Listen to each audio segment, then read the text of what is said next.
Hi, this is Marty Schupak. Welcome to Schupak Sports. Schupak Sports, we discuss a lot of youth tips.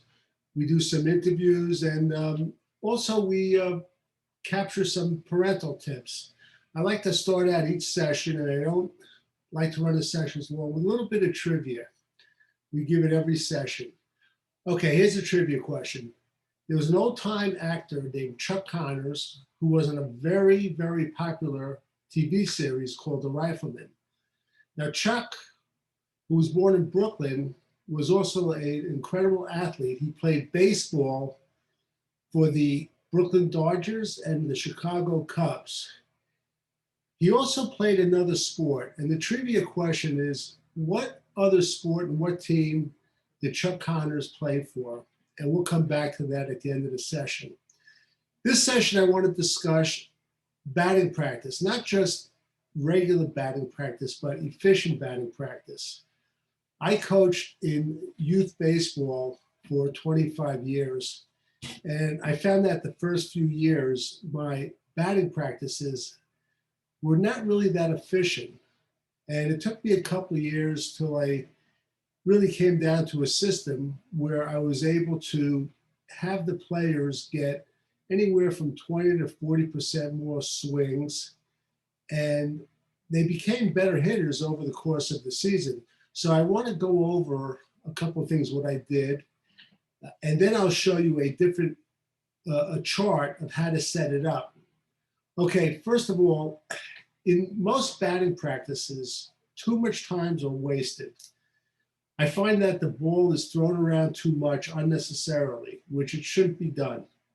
A lot of times in batting practice, if a batter is giving, let's say, 5 swings, the coach will yell out from the pitcher's mound, "Run the last one out." I think this is a mistake. When you run batting practice, it's batting practice. It's not fielding practice, and it's not base running practice. It's batting practice. You have plenty of time to go over base running drills and fielding drills. When you're doing batting practice, make sure you focus just on that specific skill, batting practice. And one of the things I tell a lot of coaches too, and parents, if you do spend any sort of extra money on anything, do it on baseballs. And when you buy extra baseballs outside of the league, this doesn't mean that you shouldn't be careful gathering up your baseballs at the end of practice. I made sure I combed the field, and almost, I would say 80 to 90% of the time, I came out of a practice with more baseballs than I went in. And I would keep all types. I would keep balls that were slitted, that the seams were coming loose, that were waterlogged. I always had a use for those type of baseballs. And one of the things we would do with them, we'd play home run derby with those waterlogged baseballs. All right, here we go. I'm going to show you the chart of exactly what I do. All right, and if you could see it. And I've changed it a little. And what you're seeing here is more or less the baseball diamond. And these circles represent empty buckets, okay? The X here will represent the coach that's throwing batting practice.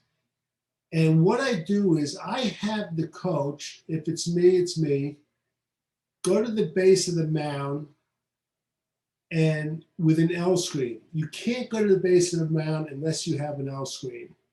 And I like throwing batting practice from there for a number of reasons. I'm able to throw more pitches.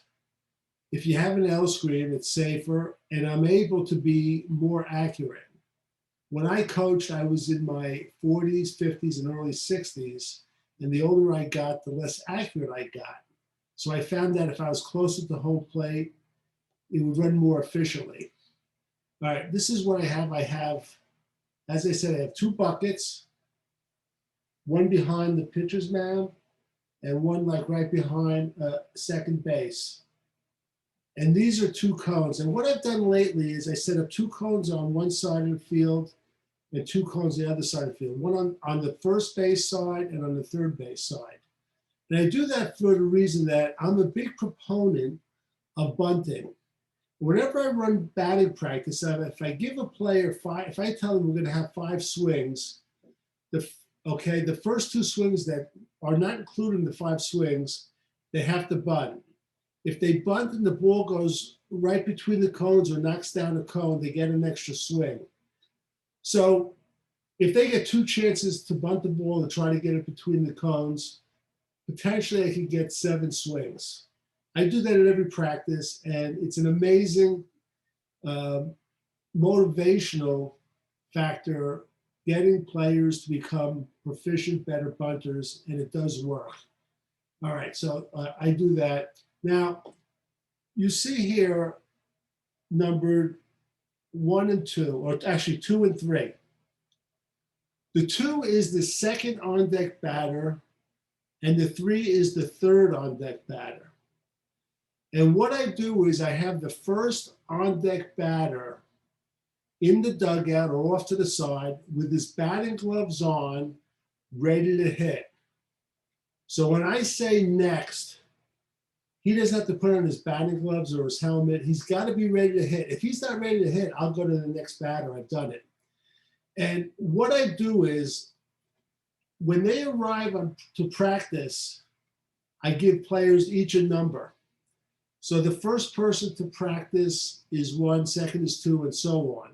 And I do that because when I do this batting practice, I go through 1 to 12, and I'll say, okay, we're gonna have batting practice. Who's number 1? Number 1, get your helmet, get at bat. Number 2, get ready to bat and get in the dugout. All right, now, where it says 2 and 3, what I do is I set up a batting tee out here, and I have a soft toss drill out here. Normally, if I have enough assistant coaches, I'll separate this, put one on the other side, and they will rotate like this, okay? And what I'm trying to do is I'm trying to give players plenty of swings. My goal every year is I try to have my team have about 1,000 more swings than any other team. And I'm not saying that my teams had the highest batting average, but I'll tell you what, my teams made the most contact with the ball. And that's the key to an efficient, good baseball team, is making contact with the ball. So what I do is I have the rest of the players in the field, and they're all have numbers. First 2 pitchers, they're trying to bunt. Let's say none of the bunts went through, then they get 5 pitches. Then I'll yell out, okay, number 2 up, number 4, come on in. And I'll hesitate as pitching. Now, when you're pitching batting practice, I always love to keep 2 or 3 balls in my glove. This way it moves along fairly quick, right? When you pitch batting practice, the way I have it set up, when the ball's hit, there will be times, if you get experience, where you won't even have to turn around. You'll know by the sound of the ball how far it's hit, when to pitch the next one. You always want to wait between pitches just so the fielders could gather themselves.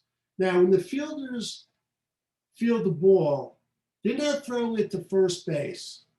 Okay, the infielders, they're throwing it, they're rolling it towards the bucket in the infield, and the outfielders are rolling it towards the bucket in the outfield. When you get to a point where you have to gather up the balls, and you'll tell the team, let's gather up the balls, and make sure you tell them, look, no playing basketball, because the team will have a tendency to pick up the balls and start shooting them in the bucket. And I'll give you a little bit of a hint. If you want to overcome that basketball situation, what you do is in some practices at the end, set up a competition with basketball, tossing the baseballs into the buckets, and you reinforce your team. You're going to do the competitions, certain practices, but when you're doing the batting practice, you have to carry the ball and lay it into the buckets. Okay. Now, after they do that, the buckets are brought to the pitching mound. And actually, it's just one bucket. that's combined with this bucket, poured it in, and then I continue pitching. Now remember, after each batter, I'm keeping track in my mind of the number. After one batter's done, okay, I'll yell, all right, number 5 up, number 3, get ready to hit. I'm sorry, I'll say number 3 up, number 4 on the tee, number 5 on the toss, and actually it's 4 will be ready to hit, will be on deck. Again, and I'm mixing up the numbers, but the key to this is so important. The on-deck hitter is not doing anything. He has to be ready to bat. And what happens is, if you think about it, when you're starting batting practice, the only player that doesn't do the toss drill and hit off the tee is the batter that's batting second. It's okay. It's a little bit of a sacrifice, but it's going to make the whole batting practice more efficient. So I hope I didn't go too quick. Let me just see if there's any extra things that I didn't touch upon. Okay. I mentioned that you give them numbers, and one of the things I did a lot of is when the players arrive at practice, once in a while, I would set up a short batting practice. And what this does, players will come there and they'll say, hey, coach, you haven't batting practice now? And I would say, well, maybe. But I would have 2 batting practices, short batting practice and the regular batting practice at the end of our practice. And what you're doing is, when they see you're starting with a little batting practice, mini batting practice, they will make sure they get to your practice early, okay? Because also they want to get a higher number for when you have batting practice. Remember, the first one there is 1, the second one is 2, and so on. When I started this technique, what I found was players that were involved in other activities like piano lessons, karate drills, and so on and so forth, they would change those lessons based around my practices.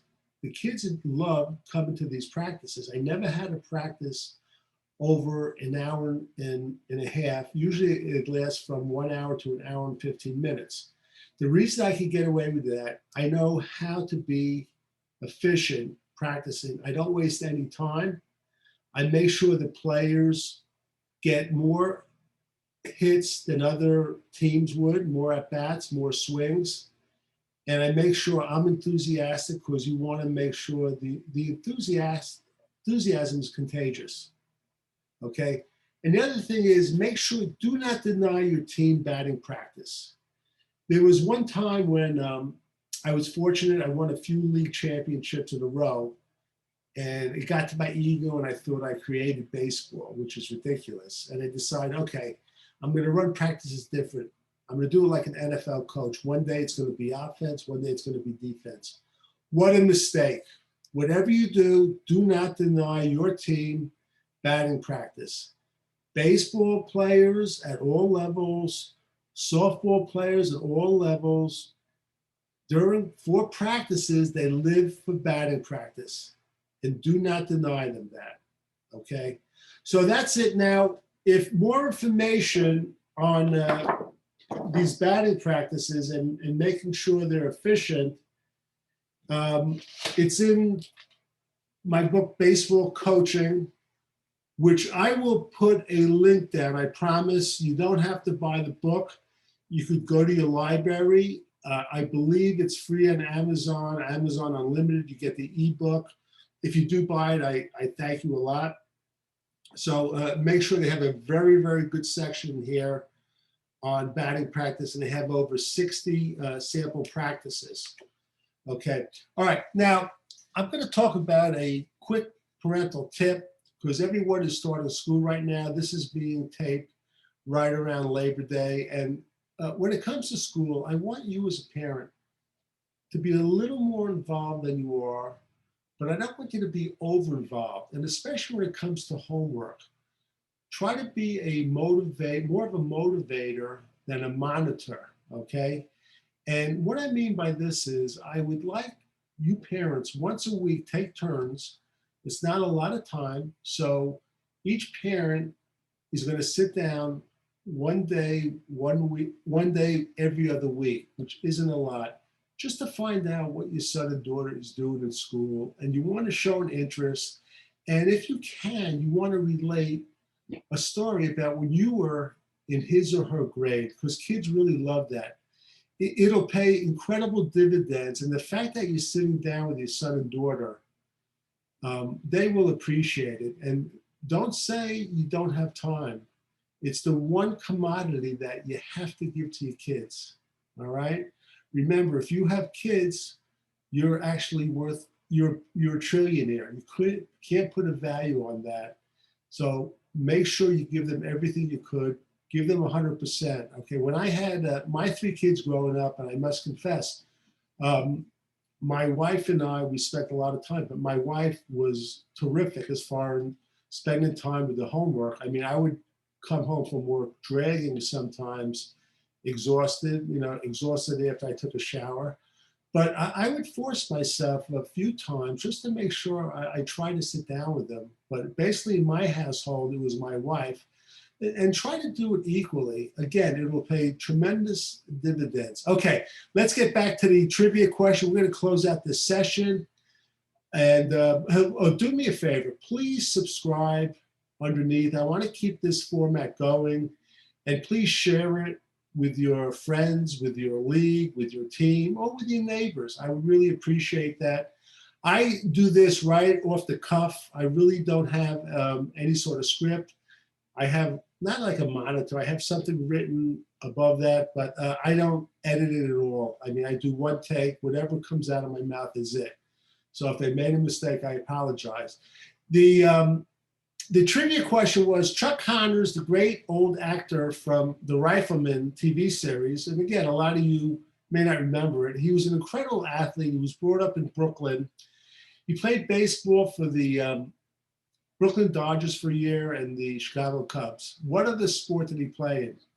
The answer is actually he played, and let me just see, because he played for the Boston Celtics, and he played for the Celtics basketball team on 1947 and 1948, which is really incredible. And he went on to have a tremendous career acting. So this is Marty Schupak, and I just want to say that your child's a superstar in something. So let's both try to find out what it is. And make sure you follow me at the Coach Schupak. So for Marty Schupak and Schupak Sports, until next time.